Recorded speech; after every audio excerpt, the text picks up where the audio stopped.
যারা ফলোয়ার এবং watch time কিনেন তাদের জন্য আজকের এই ভিডিওটা। তারা শুনে যাবেন আসলে ফলোয়ার এবং ওয়াচ টাইম কিনে কোনো কিছু হয় কিনা এই ফেসবুকে।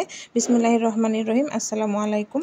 কেমন আছেন সবাই? আশা করছি সবাই খুব ভালো আছেন, আমিও ভালো আছি আলহামদুলিল্লাহ।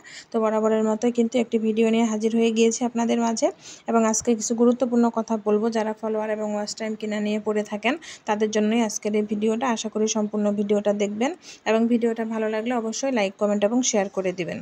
তো আমি এদিকে যে রান্না করছি সেটাও তো একটু না বললেই নয়। এই যে 2 পিস মাছ ভেজে নিলাম, এই 2 পিস মাছ মেয়েকে রান্না করে দিব চাল কুমড়া দিয়ে। ও আসলেও যেহেতু এখনও ঝালটা খেতে পারে না, আলাদা করেই দিতে হয়, কিছু করার নাই। তো আমি এখানে একটা ভর্তা বানাবো বেগুন টমেটো দিয়ে। তো তেলটা বেশি মনে হলো, এই জন্য একটু উঠিয়ে পাশের চুলায় দিয়ে দিলাম, মানে পাশের চুলার কড়াইয়ে। তো এই তেল দিয়ে মেয়ের তরকারিটা রান্না করা হয়ে যাবে, আলাদা করে আর তেল দেওয়া লাগলো না। আর ভর্তায় বেশি তেল হলেও খেতে ভালো লাগবে না। মেয়ের বাবা একটু তেল যদি বাটিতে থেকে যায় তাহলে বলে যে তেল বেশি হয়ে গেছে। আসলেও অতিরিক্ত তেল স্বাস্থ্যের জন্য অনেক বেশি ক্ষতিকর, আর আমাদেরকে সুস্থ থাকার জন্য কিন্তু তেল কমই খেতে হবে। যারা বেশি খান একটু স্বাস্থ্যের কথাও চিন্তা করিয়েন। শুধু লোক দেখানো একদম অনেক তেল দিয়ে লাল লাল করে রান্না করলাম, কিন্তু সেটা অস্বাস্থ্যকর খাবার খেয়ে অসুস্থ হয়ে গেলাম, তার তো কোনো মানে হয় না, তাই না? তো আমি এখানে এই ভর্তাটা বসিয়ে দিলাম। এভাবে আসলে করলে আমার কাছে তাড়াতাড়ি মনে হয়, এভাবেই আমি করি সবসময়। আমি চেষ্টা করি ঝটপট রান্না করার। তো যেটা সহজে হয় সেটাই করার চেষ্টা করি। আমি কোনো রেসিপি কিন্তু আপনাদের সঙ্গে শেয়ার করি। তো আমি যেটা বলতেছিলাম ভিডিওর শুরুতে, আপনারা অনেকেই প্রথমে এই পেজ খুলে মনে করেন যে ফলোয়ার বাড়তেছে না, ওয়াচ টাইম বাড়তেছে না, এদিকে মনিটাইজেশন করাতে হবে, তাহলে কিছু কিনে নেই। আর এরকম অনেক থার্ড পার্টি আছে যারা আপনাকে অফার করবে ফলোয়ার্সের জন্য বা ওয়াচ টাইম তারা দিবে, কিন্তু তারা আপনাকে মনিটাইজেশন করাই দিবে, হ্যাঁ, তারপরে পেমেন্ট নিবে, এরকম অনেক কিছু অফার করবে। তো আপনারা কিন্তু সেগুলোর দিকে একদমই নজর দিবেন না। আপনারা মনোযোগ দিয়ে কাজ করবেন।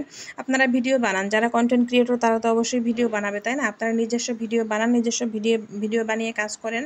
মানুষের ফলোয়ারের জন্য মানুষের ভিডিও দেখেন, ভালো ভালো কমেন্ট করেন গঠনমূলক, অবশ্যই সেখান থেকে ফলোয়ার্স পাবেন।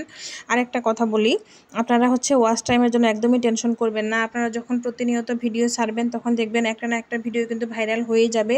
আর এই 60,000 মিনিট ওয়াচ টাইমের জন্য কিন্তু আপনার একটা ভিডিও যথেষ্ট। যদি ভাইরাল হয় একটা ভিডিও থেকে সেরকম 60,000 কেন 1,20,000 ওয়াচ টাইম হয়ে যাবে। তো আপনারা কখনো ফলোয়ার এবং ওয়াচ টাইমের পিছনে সময় নষ্ট না করে, আমার মনে হয় যে আপনাদের উচিত আপনাদের ভিডিওর দিকে ফোকাস করা। কিভাবে একটা ভিডিও সুন্দর করা যায়, কিভাবে আকর্ষণীয় করা যায়, কিভাবে মানুষ দেখবে আপনার ভিডিওটা, সে চিন্তায় করতে পারেন। আমরা যেমন একটা কিচেনের মধ্যে সীমাবদ্ধ, অনেকে আছে বাহিরে যেতে পারেন। তো যারা বাহিরে যেতে পারেন আপনারা কিন্তু বাহিরে সুন্দর সুন্দর লোকেশনে ভিডিও করতে পারেন, যেগুলো মানুষ পছন্দ করবে। আর আমরা যারা কিচেনে আবদ্ধ, আমাদের কিচেনে যা আছে তাই নিয়ে আমাদের ভিডিও করতে হবে, তাই না? তো যাই হোক, হ্যাঁ, আমি যেটা বলতেছিলাম, কখনোই আপনারা এই ভুলগুলো করবেন না। মনিটাইজেশন পেতে হলে অবশ্যই নিজস্ব ভিডিও দিয়ে নিজস্ব ওয়াচ টাইমে আপনাদেরকে মনিটাইজেশনটা পেতে হবে।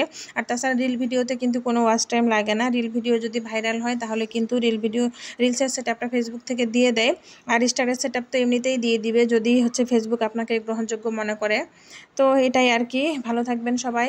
যদি আমার কথাগুলো ভালো লাগে, ভিডিওটা ভালো লাগে, অবশ্যই লাইক, কমেন্ট এবং শেয়ার করে দিবেন। আর ভিডিওটা যারা সম্পূর্ণ দেখেছেন তাদেরকে অনেক বেশি ধন্যবাদ। এদিকে কিন্তু আমার রান্নাও হয়ে গেছে।